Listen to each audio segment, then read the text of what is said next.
نحمده ونصلي على رسوله الكريم أما بعد فأعوذ بالله من الشيطان الرجيم بسم الله الرحمن الرحيم اليوم نختم على أفواههم وتكلمنا أيديهم وتشهد أرجلهم بما كانوا يكسبون صدق اللہ مولانا العظیم۔ میرے محترم بزرگوں اور عزیز ساتھیوں، اللہ رب العزت کا بے انتہا احسان اور اس کا فضل ہے کہ اللہ رب العزت نے پھر سے ہم تمام کو دوبارہ اس مجلس میں بیٹھنے کی توفیق عطا فرمائی۔ عزیز دوستو، پیارے بھائیوں، آج ہم بات کریں گے آپ حضرات کے سامنے آخرت کے بارے میں کہ اللہ رب العزت نے جو یہ زندگی ہمیں عطا فرمائی ہے، یہ زندگی اصل امتحان گاہ ہے۔ یعنی اس کو آپ اس طور پر سمجھیے کہ کوئی میٹرک کا ایگزام دینا چاہتا ہے، یعنی 10ویں کلاس کا، یا پھر انٹر یعنی 12ویں کلاس کا ایگزام دینا چاہتا ہے، تو وہ ایگزام سے 4 مہینہ قبل یا 5 مہینہ قبل یا 7 مہینہ قبل جس کو جتنا شوق ہوتا ہے اپنا ماسک لانے کا، بہتر سے بہتر نمبر لانے کا، تو وہ اتنا پہلے ہی امتحان کی تیاری شروع کر دیتا ہے تاکہ میرے انٹر میں یا 10ویں میٹرک میں بڑھیا سے بڑھیا نمبر آئے، ہے نا۔ اچھی طریقے سے محنت کرتا ہے تاکہ وہ کامیاب ہو جائے۔ رات کو رات نہیں دیکھتا، دن کو دن نہیں سمجھتا، سونا کو سونا نہیں سمجھتا، کھانے پینے کا کوئی ٹائم ٹیبل صحیح نہیں۔ کیوں؟ اس لیے کہ اس کے دل و دماغ میں یہ بات ہے کہ مجھے کسی طریقے سے پاس ہونا ہے اور اچھے سے اچھے نمبر لا کر مجھے کامیابی حاصل کرنا ہے۔ جب وہ اس شوق اور اس لگن سے محنت کرتا ہے تو عزیز دوستو، پھر جب وہ ایگزام دیتا ہے، محنت کرتا ہے، اور محنت کے بعد پھر جب وہ امتحان دیتا ہے تو رزلٹ اسی کے مقابل اور اسی کے محنت کے مد نظر صاف ستھرا جاتا ہے، یعنی اچھے نمبرات سے اسے کامیابی حاصل ہو جاتی ہے۔ کیوں؟ اس لیے کہ اس نے امتحان کی تیاری اچھی طریقے سے کی، تو اب اللہ رب العزت اس کی محنت کو رائگاں نہ کر کے اس کو کامیابی عطا فرمائی۔ ایسا ہی اللہ رب العزت نے ہمیں دنیاوی جو زندگی ہے یہ اس لیے عطا کی ہے تاکہ ہم آخرت کو سنوار سکیں، آخرت کو سنوار سکے۔ اس لیے اللہ رب العزت نے ہمیں دنیاوی زندگی عطا فرمایا تاکہ ہم اس دنیاوی زندگی میں رب العزت کو پہچان لیں اور محنت کر لیں۔ اللہ رب العزت کے احکام اور اللہ رب العزت کے بتائے ہوئے فرائض پر عمل پیرا ہو جائے اور نبی علیہ السلام کے طریقے پر چلنے والے بن جائے تاکہ ہماری کامیابی یعنی آخرت سنور جائے، ہے نا۔ اس لیے اللہ رب العزت نے ہمیں دنیاوی زندگی عطا فرمایا۔ یہ امتحان حال ہے، یہ امتحان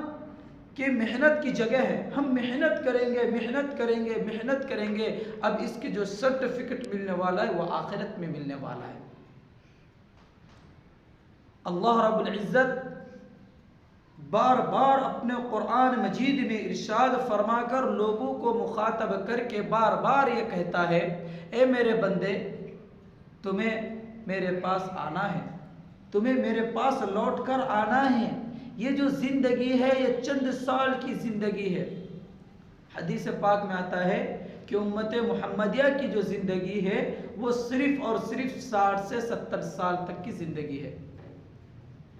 اس کے بعد بہت کم لوگ دنیا میں زندگی گزارتے ہیں، ورنہ 60 سے 70 سال کے درمیان آدمی دنیا سے رخصت ہو جاتے ہیں۔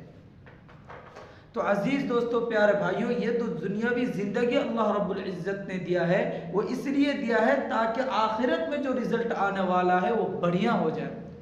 اچھا ہو جائے۔ جیسے کہ 12ویں کلاس میں پاس ہونے کے لیے اور اچھے رزلٹ ہونے کے لیے وہ 12ویں کلاس کے ایگزام سے پہلے محنت کرتا ہے تاکہ وہ اچھے نمبرات سے کامیابی حاصل کرے، ایسا ہی یہ دنیاوی زندگی ہے کہ ہم اللہ کے احکام پر عمل کر کے، نبی کے طریقے پر چل کر کے، تاکہ ہم اللہ سے اچھے کامیابی حاصل کر سکیں۔ اگر ہم دنیا میں رہ کر اللہ کی نافرمانی کریں گے، اس کی مثال ایسی ہے جیسے کہ کوئی 12ویں کلاس کا امتحان دینا چاہتا ہے یا پھر 10ویں کلاس کا امتحان دینا چاہتا ہے، یا پھر وہ IAS IPS وغیرہ UPSC کی تیاری کرتا ہے، امتحان دینا چاہتا ہے لیکن تیاری کچھ بھی نہیں کرتا، UPSC کی بھی تیاری نہیں کرتا، وہ 12ویں کا ایگزام دینا چاہتا ہے لیکن تیاری نہیں کر رہا ہے، 10ویں کا ایگزام دینا چاہتا ہے لیکن تیاری کچھ بھی نہیں کر رکھا ہے، کچھ بھی نہیں پڑھتا ہے، نہ ٹیوشن لگا رکھا ہے، نہ اسکول جانا آنا کرتا، کچھ بھی نہیں کرتا۔ اب صاف طور پر، واضح طور پر ہر عقل مند انسان یہ کہے گا کہ یہ اپنے ایگزام میں فیل ہوگا، کہے گا نا بھائی، کہے گا۔ کیوں؟ اس لیے کہ UPSC کے ایگزام سے پہلے UPSC کی تیاری ضروری ہے، 12ویں کے ایگزام سے پہلے 12ویں کی تیاری ضروری ہے کامیابی حاصل کرنے کے لیے، 10ویں کے ایگزام دینے کے لیے محنت ضروری ہے تاکہ 10ویں میں اچھے نمبرات حاصل کرنے کے لیے۔ ایسا ہی اچھے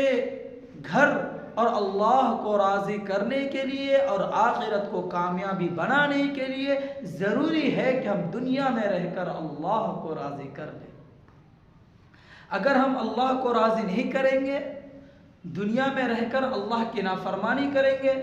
رسول کی نافرمانی کریں گے، صحابہ کے طور و طریق کو چھوڑ دیں گے، تابعین تابعین کے طور و طریق کو ہم چھوڑ دیں گے، تو عزیز دوستو، پیارے بھائیو، آخرت میں ہمیں کامیابی نہیں مل سکتی۔ جیسا کہ وہ اسٹوڈنٹ یا طالب علم جو 12ویں کا ایگزام دینا چاہتا ہے لیکن وہ تیاری نہیں کرتا، جیسے اس کا رزلٹ فیل آتا ہے اور ناکامی جیسے اسے حاصل ہوتا ہے، ایسا ہی اس شخص کو بھی ناکامی حاصل ہوگا جو دنیا میں رہ کر اللہ کو راضی نہیں کیا، دنیا میں رہ کر اللہ کو راضی نہیں کیا، دنیا میں رہ کر نبی علیہ السلام کو راضی نہیں کیا، اس کا بھی حشر ایسا ہی ہوگا جیسے ایک 10ویں کا ایگزام دینے والا کا حشر ہوتا ہے کہ محنت کے بغیر ایگزام دے رہا ہے۔ تو یہ جو دنیاوی زندگی ہے، یہ محض اللہ رب العزت نے ہمیں آخرت کو بنانے کے لیے بھیجا ہے۔ اب وہ انسان کے اوپر ہے کہ وہ انسان آخرت کی زندگی کو بنائے یا پھر آخرت کی زندگی کو برباد کر دے، یا پھر انسان کے اوپر ہے کہ انسان اللہ کو راضی کر کے، رسول اللہ صلی اللہ علیہ وسلم کو راضی کر کے اپنی آخرت کو سنوارے، یا پھر ان کو ناراض کر کے اپنی آخرت کو برباد کر دے۔ اگر ہم دنیا میں رہتے ہیں، میں آپ کو بتاتا ہوں کہ گناہ ہو جاتا ہے، گناہ ہونا کوئی بڑی بات نہیں، لیکن گناہ پر اڑے رہنا، شرمندہ نہ ہونا، یہ بہت بڑی قباحت ہے اور بری بات ہے۔ گناہ ہو جائے کوئی بات نہیں، اللہ کے سامنے سر جھکاؤ، اللہ سے سچی پکی توبہ کر لو، اللہ رب العزت تمہیں معاف فرما دے گا۔ لیکن اگر ہم توبہ نہیں کریں گے، اللہ سے سچی پکی توبہ نہیں کریں گے، اللہ کی طرف رجوع نہیں ہوں گے، تو عزیز دوستو، پیارے بھائیو، تو پھر ہمارا آخرت برباد ہو جائے گی۔